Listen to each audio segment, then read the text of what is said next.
telespectadores da TV Alvorada Espírita. Nesse momento, mais de 600 pessoas estão sintonizadas conosco para o encontro desta noite, que está destinado, como já fora avisado anteriormente, à cirurgia espiritual sem corte na pele, que pode ser feita inclusive pelas pessoas à distância.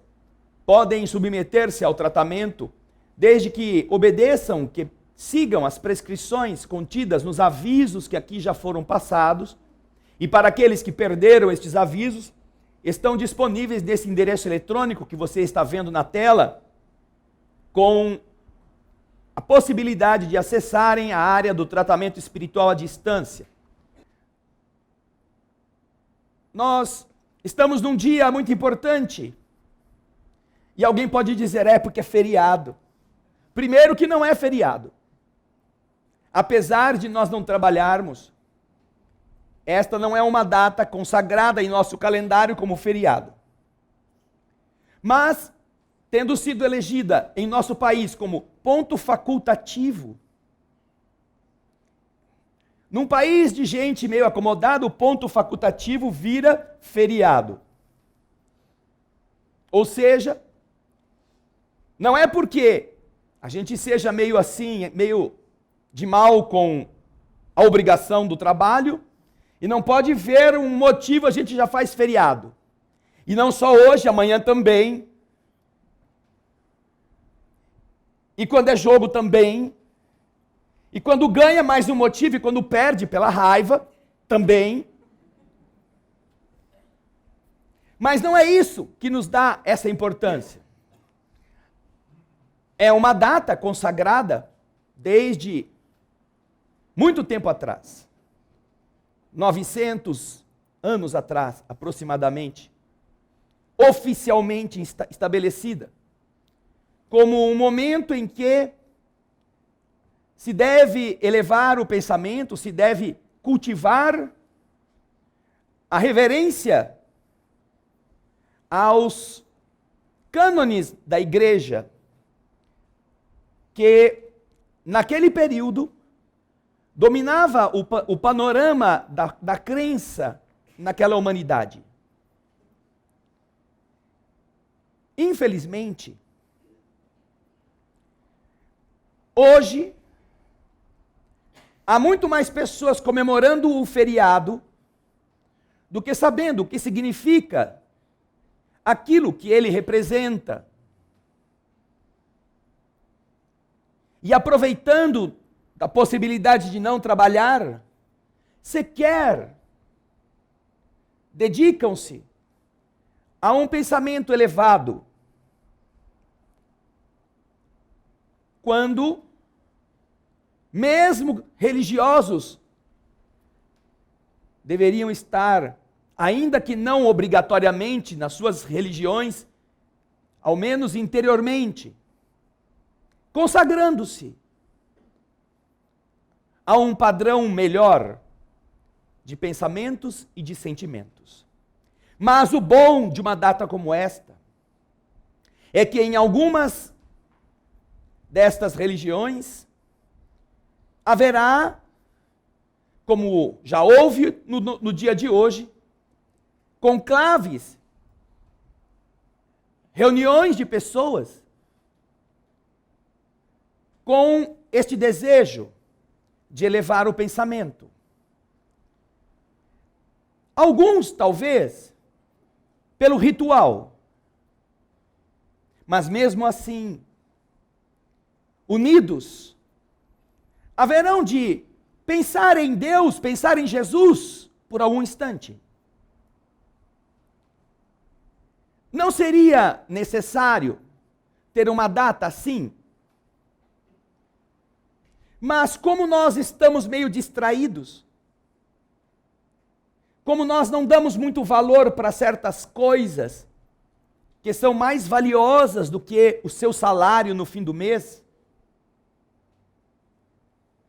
quando essas datas marcam o calendário, então a pessoa é chamada a pensar um pouquinho, a meditar a respeito. E aquilo que hoje, na religião católica, se comemora o Corpus Christi, uma expressão latina que significa corpo de Cristo, e que naquele tempo foi instituída pela igreja para ressaltar, na visão que eles tinham naquela época, o momento da consagração da hóstia, quando o sacerdote elevava o pensamento, e então naquele instante aquela hóstia deixava de ser farinha e passava a ser carne, músculo, osso, que as pessoas depois iam comer, enquanto o vinho se transubstanciava em sangue, tentando relembrar aquilo que acontecera na época, na última ceia, quando Jesus dividiu o pão e disse: vocês comam, que este é o meu corpo, e bebam o vinho, que é o meu sangue. Aquela coisa que todos já ouviram.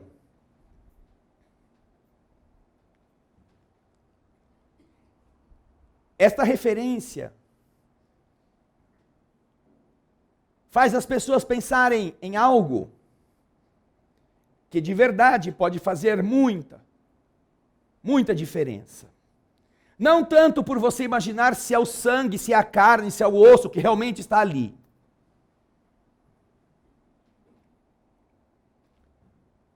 Porque de comer hóstia, a humanidade, desde então, tem devorado o corpo do Senhor.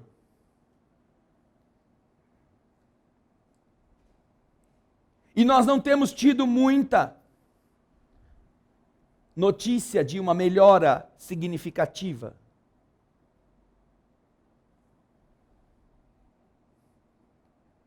Não faltam cerimônias que relembrem isto. Todos os domingos, ou todos os dias, em muitas paróquias, sacerdotes fazem o ritual da consagração.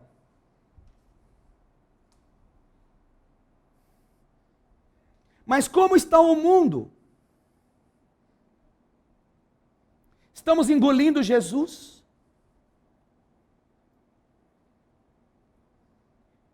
Para depois pô-lo para fora? Ou ele está ficando dentro de nós? No simbolismo que na religião católica se adotou, coisa que na doutrina espírita não se possui. Porque este Jesus não precisa ser comido. Basta ser amado com sinceridade. E uma vez que você o ama com sinceridade, ele se torna vida em você. Mas o porquê é importante que aqui oremos, na outra igreja oremos, em outros lugares oremos, em muitas cidades que aqui nos assistem, estão pessoas em cerimônias religiosas, porque mesmo que seja algo um pouco afastado desse Jesus vivo, ainda assim as pessoas estão pondo o seu pensamento em uma coisa nobre, em uma coisa superior. E isto tem um valor muito maior do que as pessoas imaginam. E longe aqui qualquer ideia de diminuir a importância destes rituais da religião católica, pelo simples fato de na doutrina espírita nós não precisarmos de cerimônias. Longe de nós, porque de verdade é muito melhor que as pessoas estejam devotadas a algo que as erga em uma lembrança,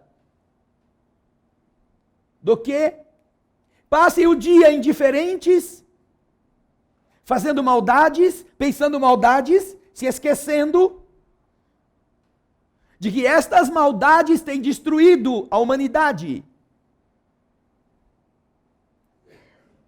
Debaixo da cruz do Cristo.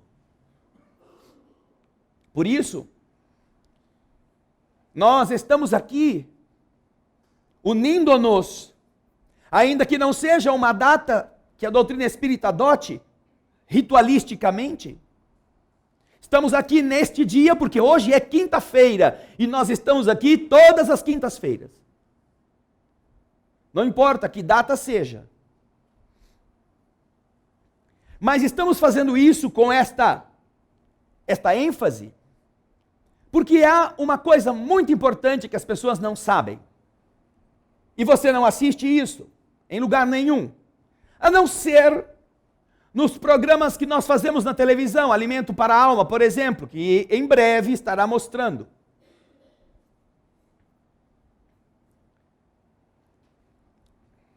Na década de 60, a maior parte aqui já estava viva.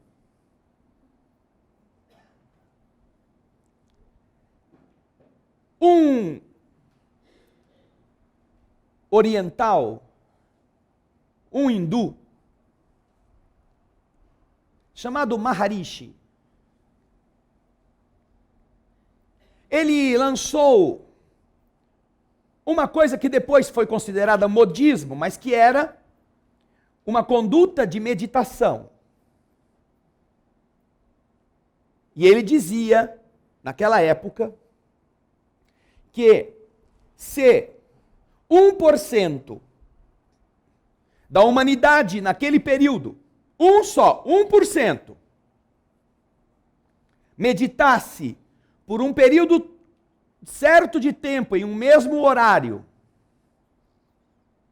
todas as guerras do mundo seriam extintas.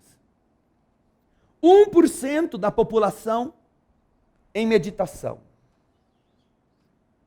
Como não havia ainda naquela época pessoas devotadas à meditação, isto soou como uma coisa meio absurda, uma coisa meio de exagero, uma coisa meio de você tentar enfatizar ao máximo um projeto seu, pessoal.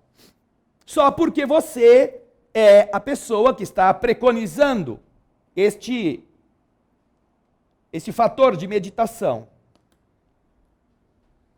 No entanto, na década de 70, nos Estados Unidos, já havia uma quantidade significativa de pessoas que meditavam, que haviam adotado a técnica da meditação. Em 1974, nos Estados Unidos, já existiam mais ou menos 250 mil meditadores. E então, algumas comunidades que eram pequenas podiam fazer um teste, ou podiam ser submetidas como cobaias àquilo que Maharishi havia dito. Como era uma afirmativa peremptória, clara, feita por alguém que ainda estava vivo, poderia ele ser desmascarado? Então escolheram 4 cidades pequeninas nos Estados Unidos, nas quais o número de meditadores atingisse 1% dos habitantes. E para fazer uma comparação, pegaram outras 4 cidades do mesmo tamanho, onde não havia ninguém meditando. Este foi um estudo científico que envolveu universidades, envolveu autoridades, porque eles fizeram uma colheita de dados por um período de tempo, envolvendo delegacias de polícia, ocorrências, acidentes, hospitais e violência social naquelas 4 comunidades. E nas outras 4 também as mesmas coisas eram tabuladas. Então estabeleceram o período do início da experiência. E quando a experiência terminou, recolheram os dados e aí ficaram surpresos.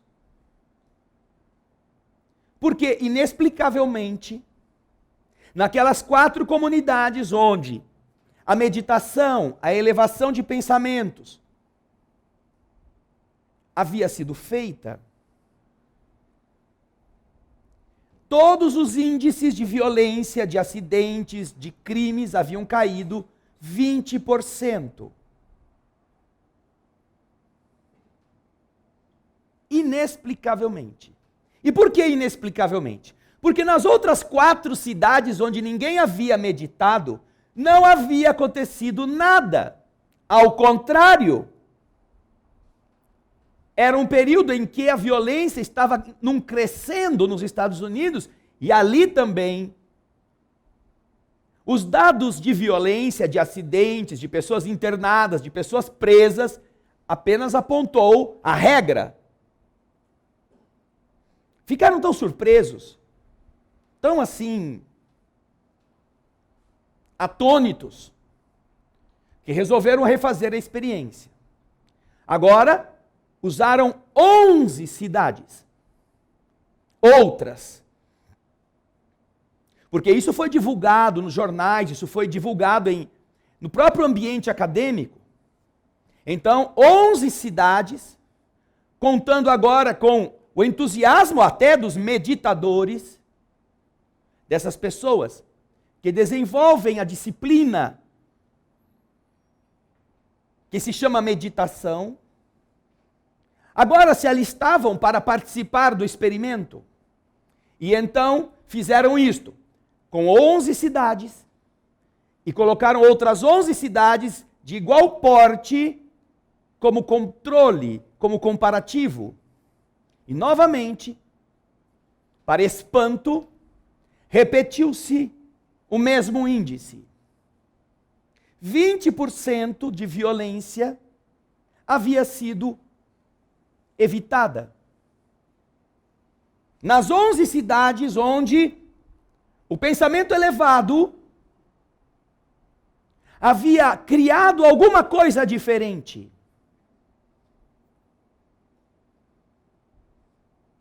Foi como jogar gasolina na fogueira. Não aceitaram este segundo e propuseram um terceiro, agora com 48 cidades. Fizeram de novo, do mesmo jeito. E o resultado foi idêntico. Aí pegaram a cidade mais violenta dos Estados Unidos. A mais violenta. E eu não sei se é porque nesse lugar se concentra certo tipo de cidadão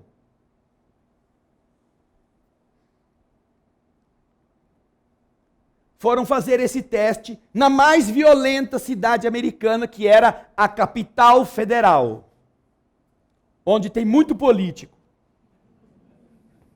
A gente não sabe se é por isso. Mas certamente é que porque ali há muito jogo de influências, muito poder, muito dinheiro correndo, muita gente querendo a mesma coisa. E havia uma característica na cidade de Washington, a capital americana, que era a seguinte: como ela é localizada numa região muito ao norte, ela passa por um período de frio muito intenso. Então as pessoas, mesmo as de má ideia, ficam presas em casa. Porque bandido também tem frio. E já imaginou assaltar cheio de capote, de luva? Como é que ele vai enfiar o dedo no gatilho? Não dá, né? Então ficava em casa. E quando fica em casa, quem tem má ideia, fica piorando as ideias, né? Fica se alimentando com o que não presta. Aí a hora que esquentar, eles vão ver só. Então, quando terminava o inverno, começava a primavera, tudo aquilo que estava represado, aquela ansiedade, aquela coisa, e a coisa ia esquentando, o clima ali ia ficando cada vez mais quente com a primavera e o verão. Chegava no verão, era uma tragédia. Era uma tragédia de violência, de gente irritada, de gente nervosa, por conta exatamente desse período muito enclausurados. E a temperatura agitando as pessoas. Quando propuseram fazer esse experimento em Washington, foram atrás do chefe de polícia da cidade. Não era do ajudante, não era do terceiro, do quarto, não. Foram até o responsável pelo policiamento naquela localidade. E aí o homem disse assim: para diminuir a violência em Washington em 20%, no que vocês estão dizendo aí que é capaz, eu preciso derrubar a temperatura em 20 graus, disse ele. Só derrubando a temperatura em 20 graus no verão, é que nós vamos derrubar em 20% a violência na capital. Mas mesmo assim, e isso quer dizer o quê? Ele não estava participando disso como alguém que queria provar que era verdade. Ele já sabia que isso era mentira, ele já sabia que isso era impossível, se não baixasse a temperatura. Mas mesmo assim, foi feito em Washington, com o mesmo padrão, o mesmo critério que foi feito em outras cidades, o mesmo teste. Foram atrás de hospitais, de delegacias, de acidentes de trânsito, de violências caseiras, violências familiares. Puseram um exército de pessoas responsáveis por catalogar estes dados. E então começou o processo de meditação no período que foi ali estabelecido. Quando terminou, recolheram os dados. E em pleno verão, porque eles escolheram exatamente o verão para fazer esse teste, a pior época, a violência tinha caído 25%. Tinha caído tão surpreendentemente que o chefe de polícia, esse mesmo que disse que precisava resfriar 20 graus para Washington ficar 20% menos violenta, ele aceitou assinar o documento final com as conclusões desse estudo. Mas aí alguém deve ter falado assim, porque tem sempre o advogado do capeta, né? Ah, mas isso daí é tudo coincidência. Eu quero ver se esse negócio funciona mesmo na guerra. Porque se meditar desse certo, a gente não estava se matando em tanta guerra. É uma boa. Aonde é que tem mais guerra? Pode não ser a pior de todas, a mais mortífera, mas é uma que nunca acaba. E estavam em guerra Israel e os seus vizinhos. Havia uma guerra entre Líbano e Israel. Então, propuseram fazer o mesmo procedimento na guerra. Arrumaram meditadores, e aí eram em número menor, para que essa experiência, com esta ressalva, ou seja, não seria 1% dos habitantes. Quanto eles conseguissem, eles levariam, eles resgatariam para orarem, para meditarem em favor da paz naquele lugar. Mas não se atingiria 1%. E então fizeram o experimento. E no período em que o experimento esteve funcionando, e o engraçado era o seguinte, eles não começavam com todo mundo de repente. Mesmo nos Estados Unidos, eles não faziam assim, vamos pegar já 1% agora, começa a meditar. Não. Eles iam fazendo assim, entra um pouco de gente, mais um pouco de gente. No outro dia, mais um pouco de gente. E eles iam vendo os resultados. O que aconteceu dia a dia?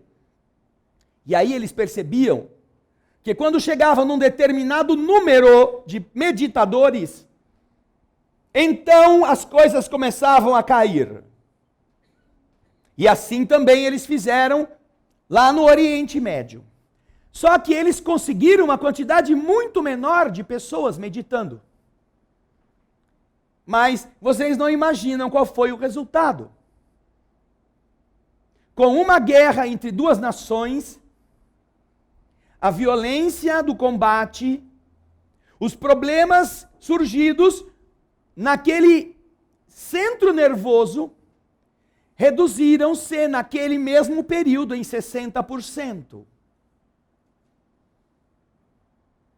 E, inclusive, a cooperação entre as duas nações em conflito aumentou significativamente em busca de uma solução que não fosse a belicosa, em plena guerra.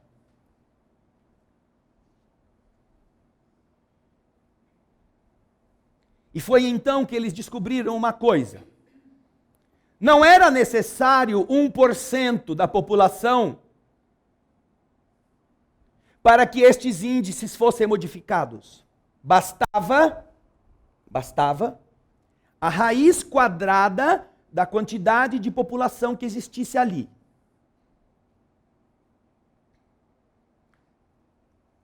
Ai, André, você já começou a dar nó no meus neurônios. Raiz quadrada. Esse dia, na aula de matemática, eu estava lá no fundo, fazendo bichinhos, fazendo papelzinho, passando bilhete. O que é esse negócio de raiz quadrada?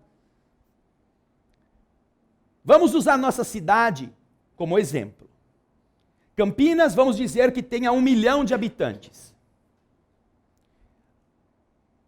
Por aquilo que Maharishi havia dito no começo, 1% seria necessário para que se mudasse uma parte significativa das inclinações violentas. Então, 1 milhão, 10% seriam 100 mil, 1% seriam 10 mil. Seria necessário 10 mil habitantes de Campinas em meditação por um período, em favor de uma harmonia, para que este tipo de efeito se observasse.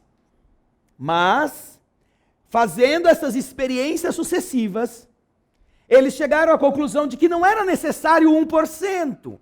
Era necessário pelo menos a raiz quadrada de 1 milhão. E a raiz quadrada de 1 milhão é 1000. Se você multiplicar 1000 por 1000, você tem 1 milhão.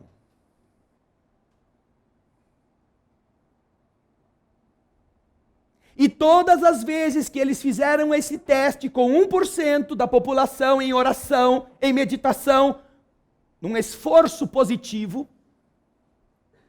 estas resultantes foram identificadas.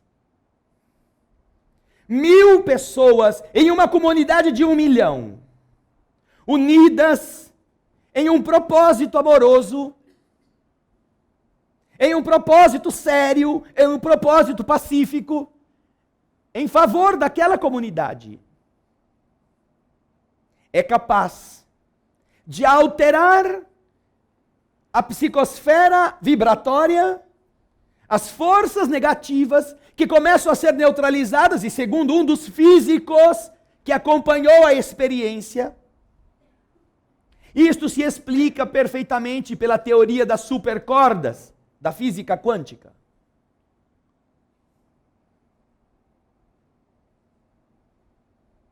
Um 1% era muito. Bastaria a raiz quadrada da população para que isso acontecesse.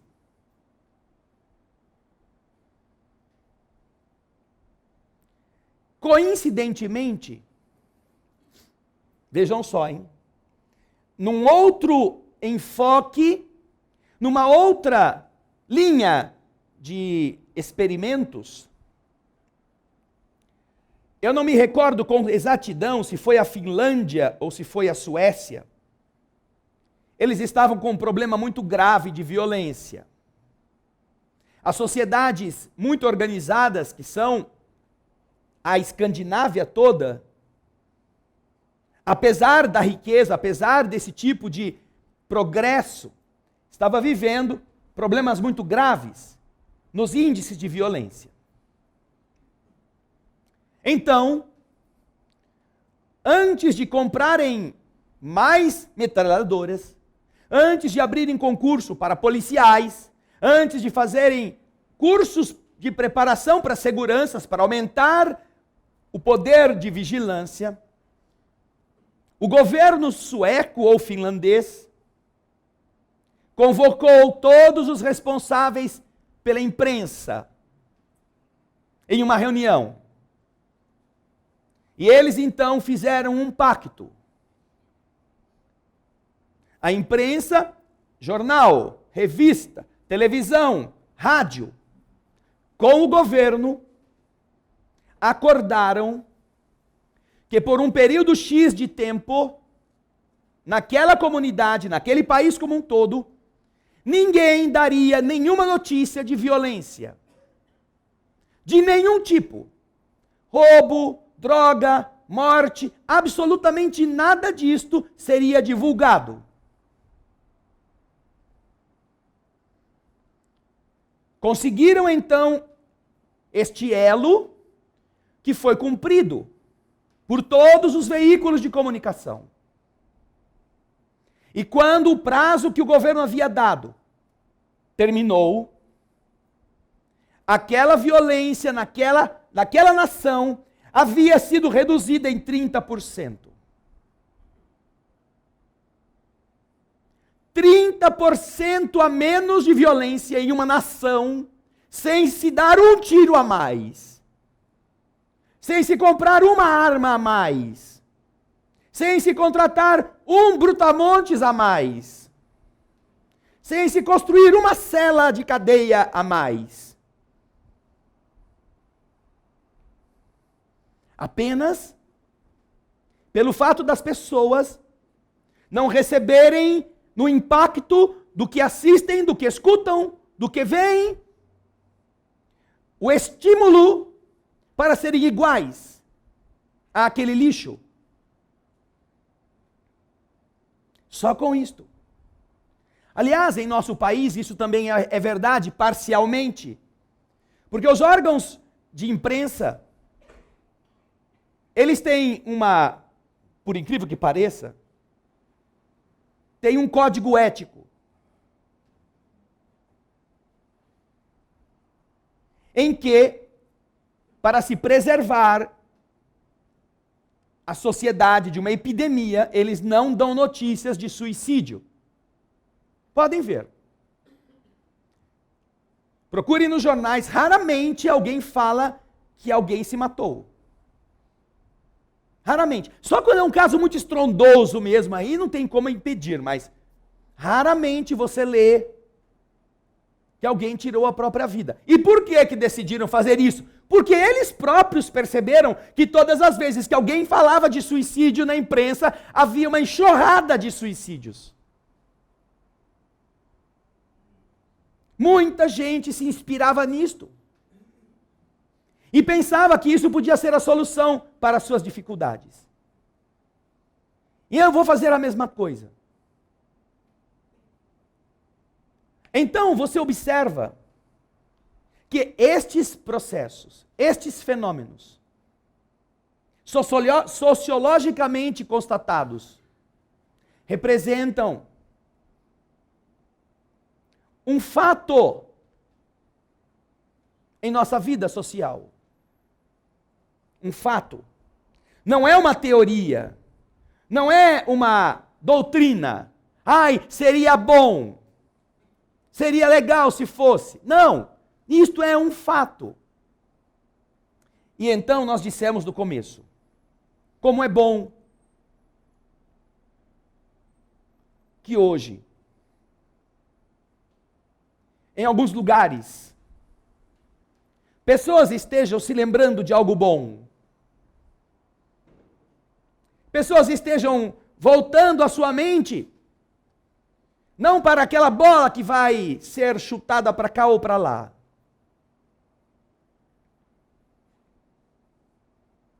mas para algo bom, algo nobre, alguma lembrança construtiva.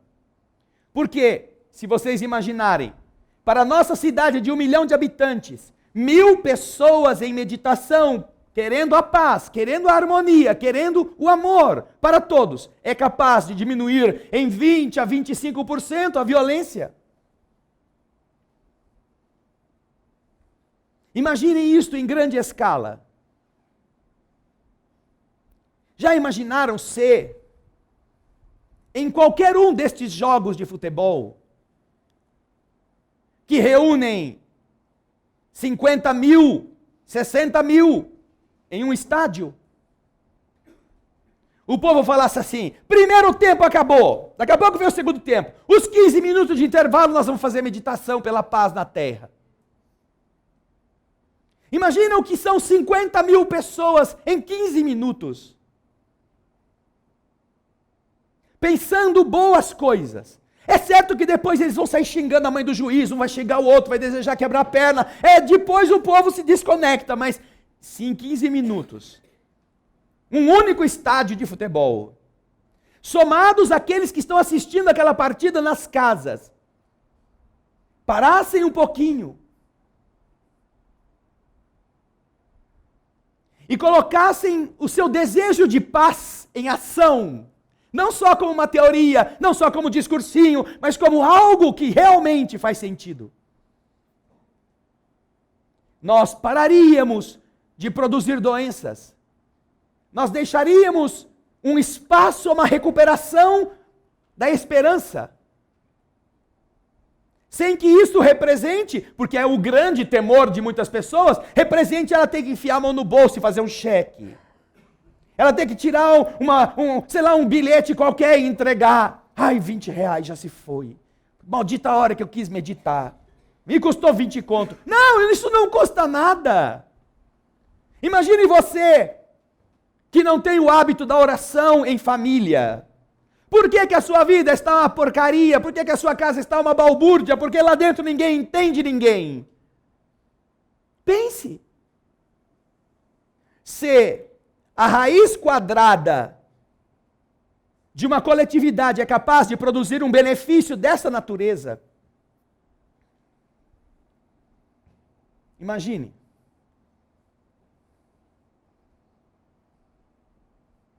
Você mora com 5 pessoas, contando você.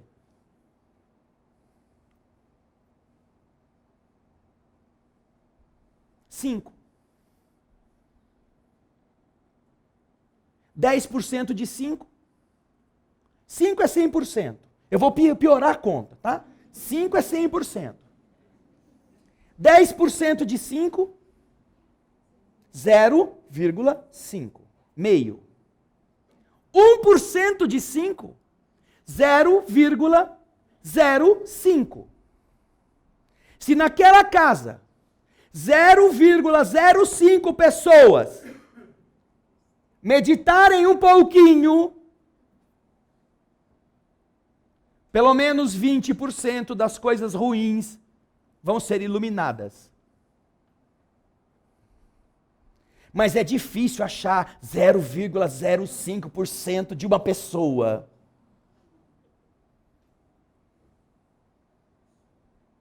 Você é uma pessoa.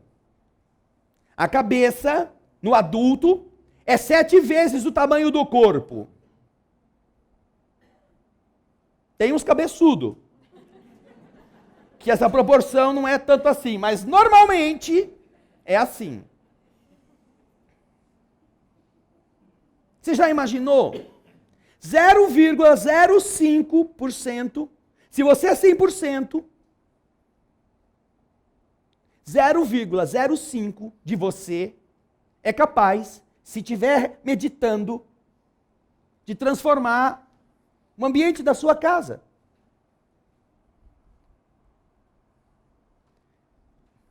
10% de você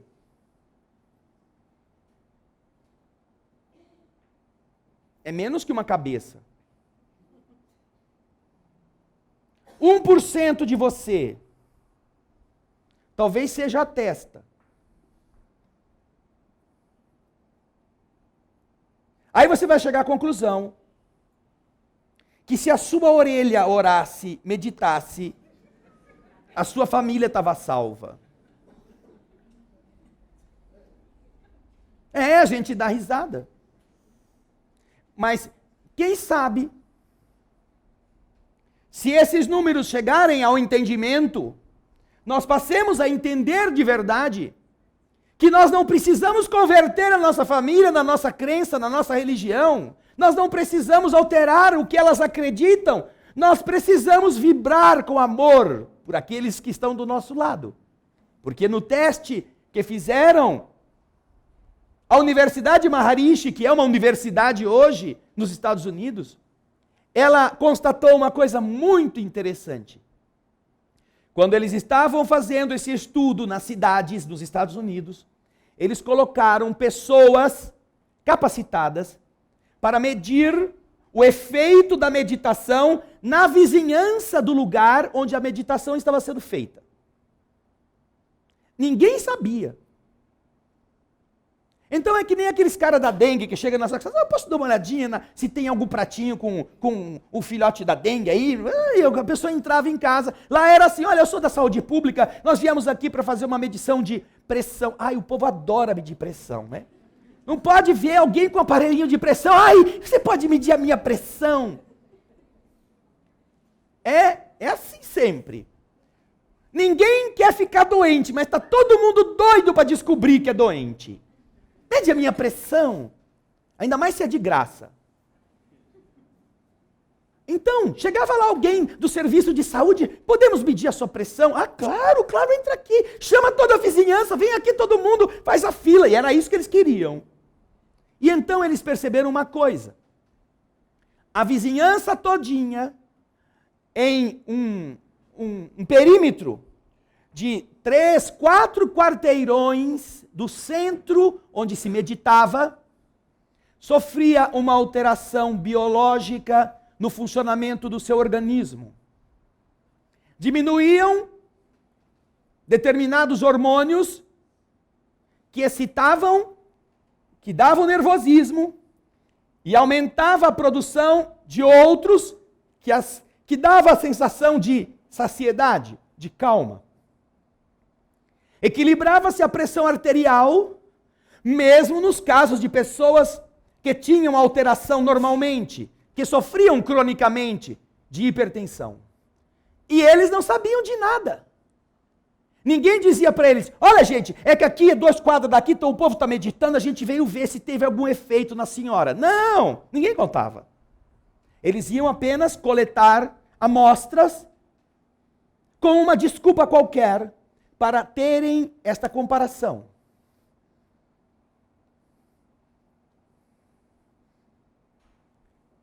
Jesus fala a importância disto. Jesus realça a importância de você vigiar e de você orar.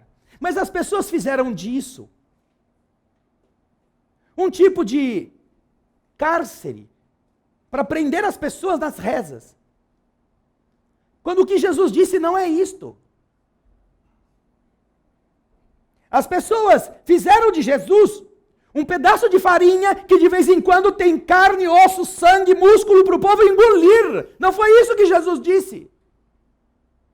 Lembrem-se de mim quando comerem juntos.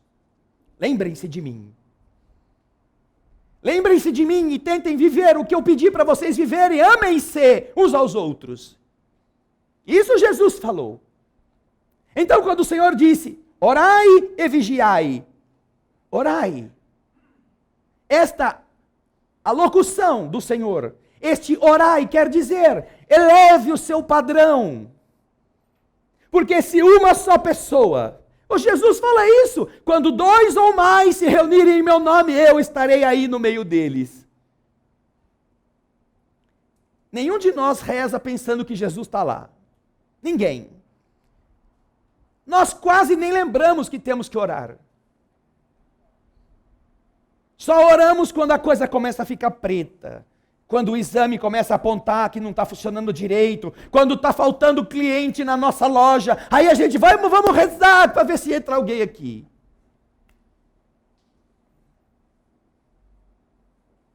Da meditação. E aqui nós realçamos que o Maharishi não estava falando que tinha que rezar, que nem os orientais rezam.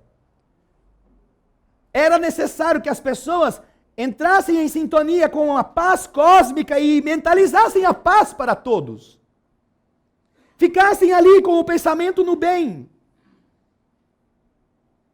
Quando você assiste uma novela, porque todo dia a gente assiste novela. Todo dia. E agora que tem a Copa, todo dia alguém assiste uma partida. Até para ver a Espanha ir embora rápido.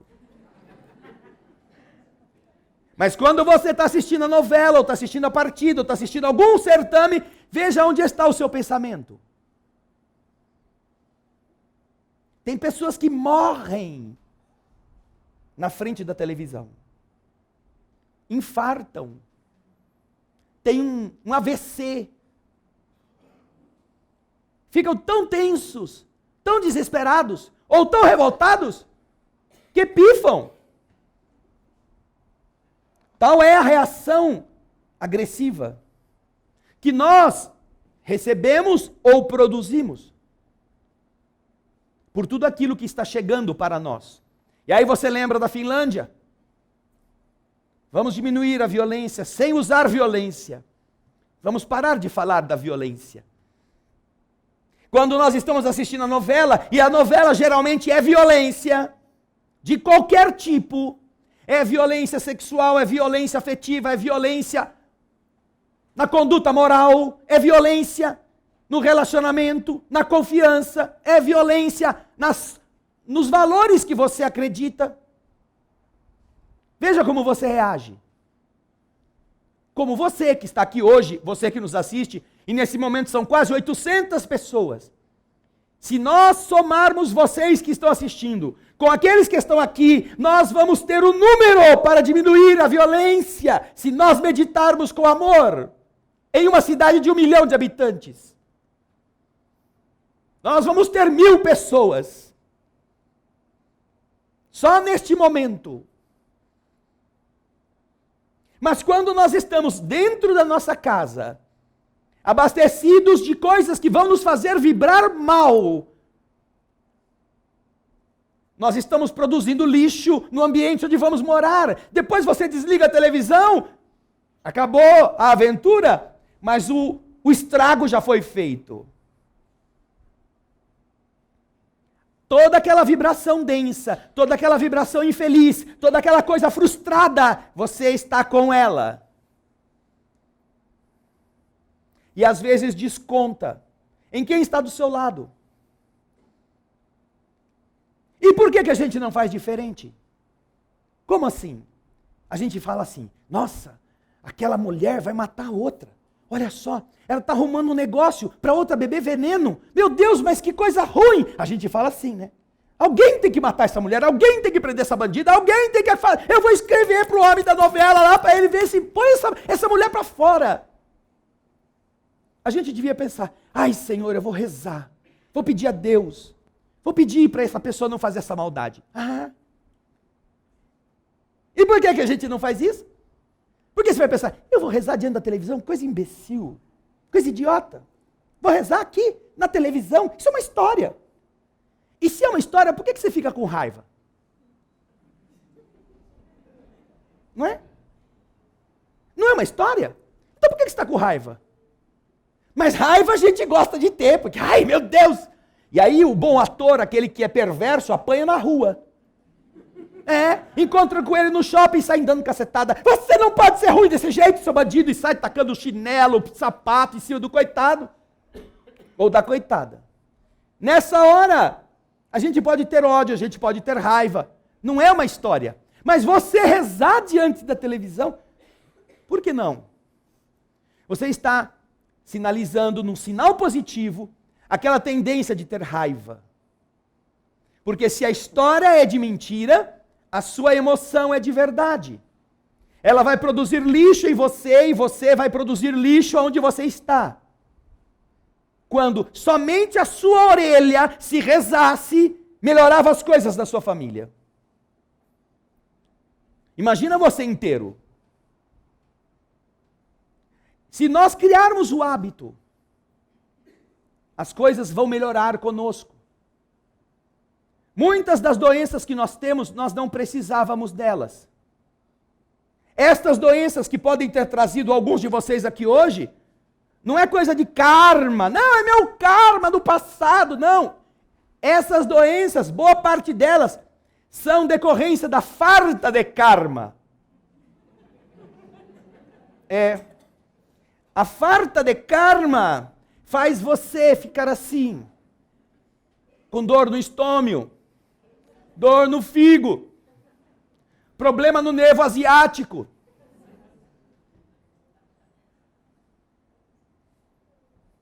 Por quê? O seu organismo se abastece das vibrações onde você está. Você fabrica. E mesmo que você não precise da enfermidade, você respira, você inspira este padrão mental degenerado. Não há corpo que aguente a gente. Por isso, nós gostaríamos muito que vocês que estão aqui e vocês que nos estão assistindo, não vissem esta data como uma coisa de fanáticos religiosos. Como algo que é absurdo imaginar que o corpo de Jesus está dentro daquele pedacinho de farinha. Não. Que nós possamos nos unir aos que têm a vontade do bem. E mesmo que a gente não faça tapetes de serragem na rua, mesmo que a gente não se ajoelhe para comungar, acreditando que isso é possível, engolir o Cristo, que nós nos lembremos que também podemos ser melhores, que podemos nos unir na vibração amorosa por uma nação em paz, por um mundo onde as coisas possam funcionar melhor, mesmo com as injustiças que nós estamos vendo. Que nós possamos defender a paz com paz. A começar do que nós falamos entre aqueles com quem convivemos. Que nós abortemos o palavrão antes que ele saia da boca. Que nós mudemos o teor das conversas, passando a ter coisas boas para falar. E se nós não formos capazes de falar nada de bom, que a gente fique mudo. Que a gente frequente lugares com a vontade de iluminá-los. E então você vai ao salão de beleza, olha como chama, salão de beleza. E não existe coisa pior, talvez, do que o salão de beleza. Por aquilo que se fala, por aquilo que se pensa, por aquilo que se comenta. Porque eles estão preocupados com a beleza por fora. Quando nós vamos ser vítimas da falta de beleza por dentro. Então, naquele ambiente, você pode semear coisas boas. Não que você tenha que parar de ir lá. Não. Lá, quando você vai, se você é um agente da esperança, se você é um agente do bem, não existe um lugar melhor para você semeá-lo. Não existe um lugar onde há mais pessoas precisando. Não existe um lugar onde a ignorância está concentrada, a ignorância espiritual esteja tão concentrada, precisando de amparo. Eu não tenho nada contra salão de beleza. Aliás, eu acho que até é muito bom, porque tem gente que ainda fica muito melhor quando vai lá. Mas nós estamos enfocando aqui que não basta a beleza de fora. Esta vai acabar no cemitério. Todas as especialistas de beleza, todas as que vivem de botox em todo lugar do corpo, elas vão ter que descer para o subterrâneo. E aí não vai haver salão de beleza que dê conta. Aí a única coisa que vai sobrar é o que você tentou embelezar no espírito. E então você pode ser uma pessoa que espalha aonde vai alguma coisa. Aí eu vou lá no Bezerra, desde que começou o Bezerra, eu vou lá, eu pego um folhetinho que me dão aqui. Eu não leio lá na hora não, mas eu trago para casa, eu deixo tudo guardado. Você tem uma pilha desse tamanho. Vai no salão de beleza, deixa 3, 4 lá. Vai andar de ônibus, deixa mais uns 4, 5 por ali. Espalhe isso, porque se você desencarnar com essa pilha de mensagem na sua casa, vai para o inferno mais depressa. Pelo peso do papel. Quando podia ter se tornado mais leve pelas bênçãos que espalhou. Vocês não imaginam, nesse momento na humanidade, quantos espíritos estão desesperados para encontrar alguém que possa falar alguma coisa boa para uma pessoa que está querendo se matar. Vocês não imaginam quantos espíritos protetores, quantos pais desencarnados estão aflitos porque estão vendo seu filho, sua filha, às portas do crime e estão precisando de alguém, de alguma coisa que os ajude para que eles sejam resgatados do erro. Vocês não imaginam como há espíritos amorosos tentando abrir nossas mentes, abrir nossos sentimentos, para que nós não precisemos ficar doentes pelos nossos desatinos. E você é uma ferramenta, você é um agente que pode dar a estes espíritos generosos, que em nome do Cristo, estão tentando usar a sua carne para salvar vidas, possam ter sucesso no que estão tentando. Nós não estamos aqui para comemorar um pedaço de farinha que tem o corpo, o sangue, o músculo do Senhor. Não! Você é esse pedaço de farinha. Você é o corpo, é o sangue, é o esqueleto, é o músculo que Jesus precisa para salvar outras vidas. Não importa se você tem religião ou se não tem, não importa se você já fez o mal para muita gente, isso não interessa. Porque antes de entregar-se aos que iam matá-lo, na última ceia, Jesus, reunidos todos os seus discípulos, tira o seu manto, pega uma vasilha com água, manda que todos se sentem e vai lavar os pés de todos os discípulos. Depois fizeram disto também uma cerimônia. Mas não é a cerimônia que Jesus recomenda. Depois de lavar os pés, o Senhor se senta e diz aos seus discípulos: vocês me chamam de Senhor e Mestre. E vocês estão certos, porque eu o sou. Mas como vosso Senhor e vosso Mestre, eu lavei os vossos pés, para mostrar a vocês o que eu espero que vocês façam também uns para com os outros. Que vocês também lavem os pés uns para com os outros, uns dos outros. Porque lavar os pés nos tempos de Jesus era demonstrar carinho, era demonstrar afeto pela pessoa, que chegava de longe, caminhando no sol, na areia, na pedra, às vezes descalço, com os pés em chagas. Então as pessoas que eram benquistas, quando chegavam, eram recolhidas pelo anfitrião, que lhes oferecia uma bacia com água morna para lavar os pés chagados da caminhada. Era dizer: eu gosto de você, eu quero que você fique comigo. E então Jesus lava os pés dos seus amigos, para dizer isso a eles: eu gosto de vocês, eu vos amo, eu desejo que vocês fiquem, mas eu desejo que a hora que eu me for, que vocês façam a mesma coisa uns para com os outros. Mas o que é mais bonito nesta cerimônia, neste momento de intimidade,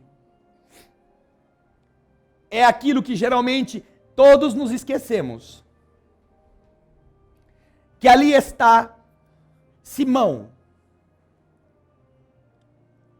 Simão não quer que Jesus lave os seus pés. E Jesus lhe diz: se eu não puder lavar os teus pés, você não poderá ter parte comigo. Simão então deixa que Jesus lave os pés, e Jesus lhe diz: agora você não pode entender, mas mais à frente você entenderá.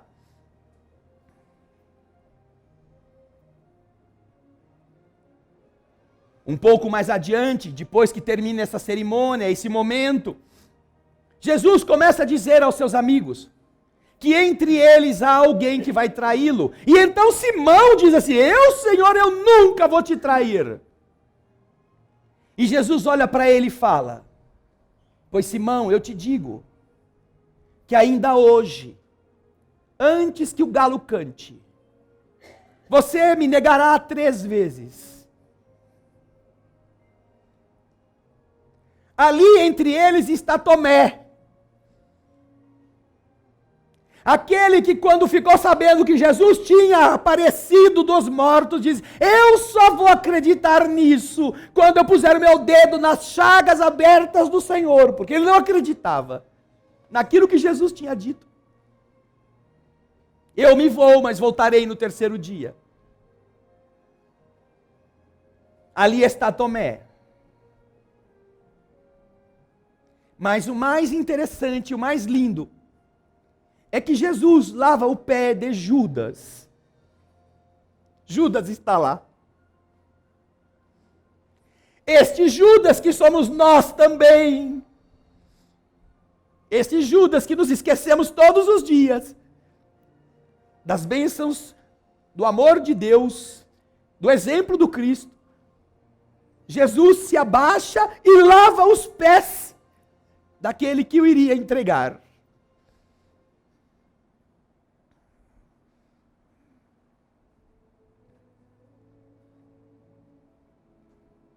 Não pense que Jesus esqueceu de você. Não pense que Jesus não sabe que você está doente. Não pense que pelo erro que você já cometeu na vida, pelas coisas ruins que eventualmente a nossa consciência nos acuse, não pense que você não será querido pelo Senhor. Porque Jesus sabia de todas as fraquezas dos seus amigos e não se recusou, em momento algum, de amá-los.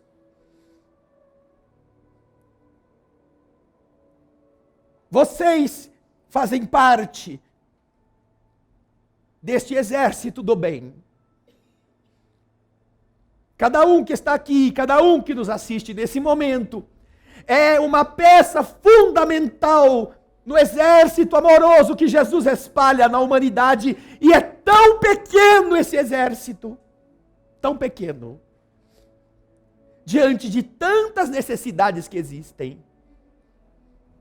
Aceite fazer parte dele. E lembre-se que não é necessário 1% para mudar as coisas. Pouca coisa muda muita coisa. Quem nos ensinou isso? Jesus também. Se você tivesse a fé do tamanho de um grão de mostarda, você diria para essa montanha: move-te daqui, e ela se moveria. Jesus fala isto. Bastam 2 moedas que você esteja dando, que representam tudo que você tem, e você estará dando mais do que todos os milionários que deram do ouro e da prata que lhes sobravam. Uma pequena porção de sal é suficiente para dar sabor. Um punhadinho, só isso, de fermento, faz toda a massa crescer. Só um pouquinho. Faz toda a massa tornar-se pronta para ser consumida. 5 pães e 3 peixes, dados com amor, alimentam milhares de pessoas que estão ali com fome. Mas alimentam tão bem que quando todas estão satisfeitas e vão-se embora, e os discípulos então, bom, vamos embora também, Senhor. Não! Vamos recolher as sobras. E Jesus manda isto para que nós pudéssemos medir a bondade do Pai. Das sobras que ficaram pelo chão, da fome que já não havia mais, encheram-se 12 balaios de restos. Dava quase para alimentar de novo uma multidão do mesmo tamanho. Não duvide do amor de Deus. Não duvide que você pode mudar as coisas. Mesmo quando todos estejam tentando fazer você acreditar que você é um inútil. Que você tem que ter medo. Que você tem que ter violência e tem que pensar só em você. Eles estão desesperados.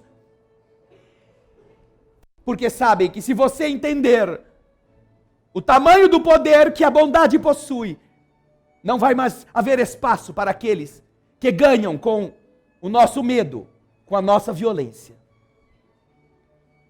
Que você seja neste dia, não alguém que vai aproveitar o feriado. Não. Que você seja o corpo do Senhor. Seja o osso, seja a carne, seja o músculo, seja a voz, seja o gesto. Porque Ele mesmo disse: tão vasta é a seara, e quão poucos são os trabalhadores. Se você decidir isto, você não precisa pedir saúde, você a construirá. Se é isso que você veio buscar, hoje, veio no lugar certo. Se está esperando apenas que o joelho pare de doer, veio no lugar errado. O Senhor precisa de você para que outros não sofram. E se você se decidir a fazer isso, não há médico maior no universo do que o amor que Jesus tem para nos tratar. Se é isso que você quer, entre na sala de passe, com o coração limpo, disposto a pedir desculpa para quem você ofendeu, disposto a esquecer o mal que te fizeram, disposto e disposta a se lembrar que quem deseja o bem não pode ter espaço para guardar o que é ruim.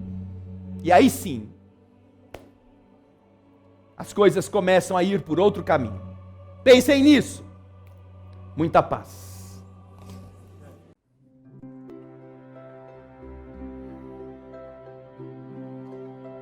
Obrigado, Senhor, por mais este dia, por aquilo que nós todos podemos aprender, por aquilo que nosso espírito pode conhecer, de novidade para o entendimento das leis do Espírito, daquilo que funciona tão perfeitamente quanto as leis da natureza. Obrigado por estarmos em sintonia com a Tua bondade que cuida de nós todo dia, mas com a qual muitas vezes nós não estamos ligados diretamente. Não estamos aqui, portanto, para pedir uma coisa que acontece constantemente. A sua solicitude a nosso respeito.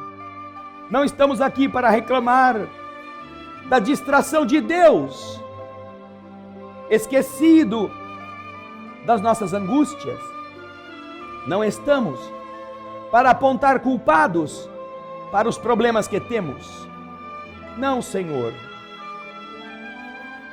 Nós estamos reunidos, compreendendo que leis exatas que guiam os nossos destinos nos colocam nas condições difíceis muitas vezes, como o fruto amargo da semente amarga que nós já semeamos.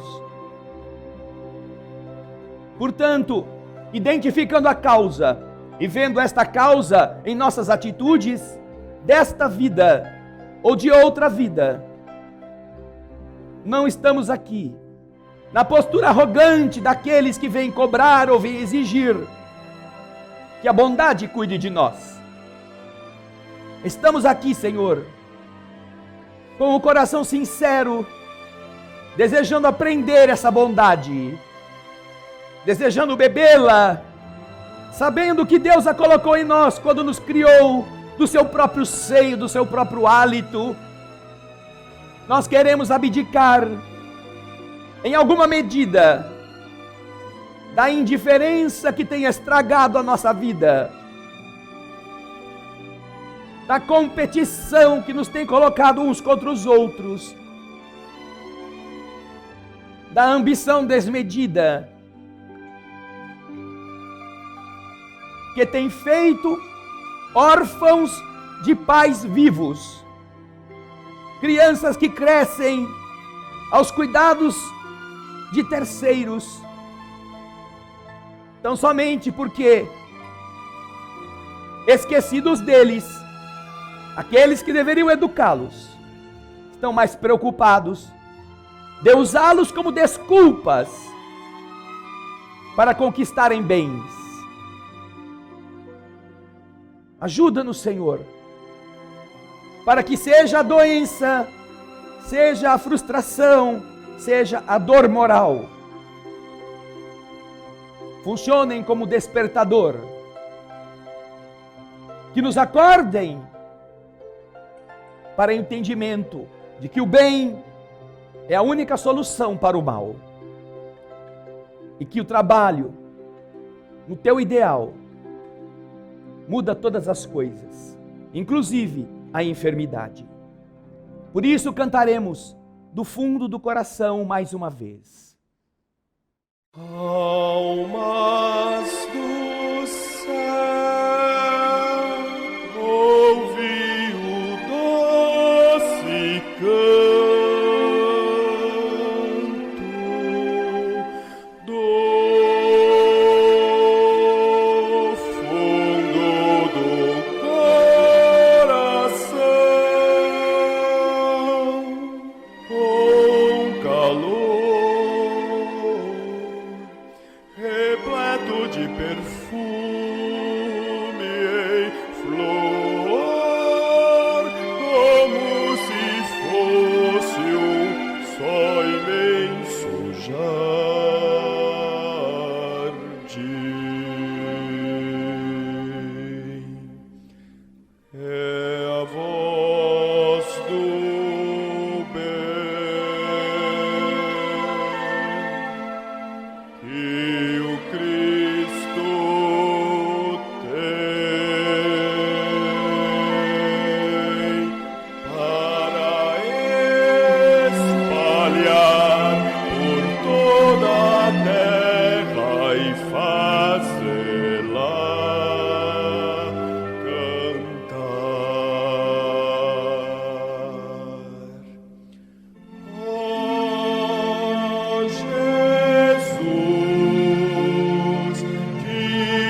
te ajudar, luar.